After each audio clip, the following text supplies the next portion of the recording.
How do you determine the purpose of your action research study? Let's assume that you have already identified a specific professional practice problem and you are thinking about, okay, so I want to do research.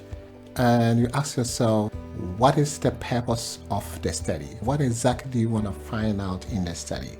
So in this presentation, I'm going to show you how to determine the purpose of your action research study. So before you determine the purpose, you have to really know your knowledge level with respect to the problem that you want to address in your study.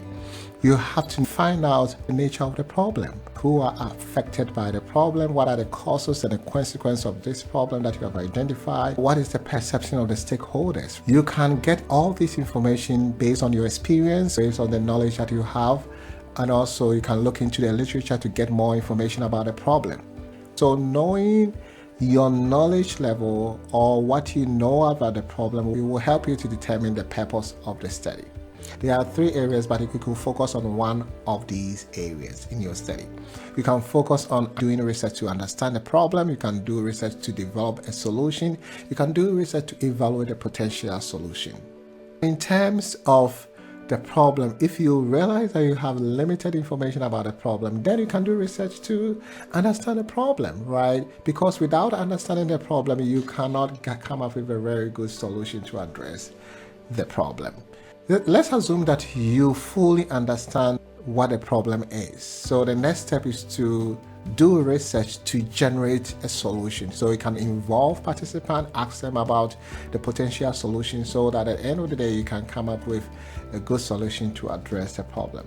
Let's assume that you understand the problem and the potential solution. What do you have to think about? The next step is to implement the potential solution and assess the efficacy of the solution that you have come up with. There are situations where you can have more than one purpose, right? So you can do an action research study to understand a problem and also come up with a solution, right? One study can focus on two purposes. Or you can do a research to develop a potential solution and also evaluate the efficacy of the potential solution. So what is the purpose of your action research study? How did you come up with the purpose? Thank you for your time.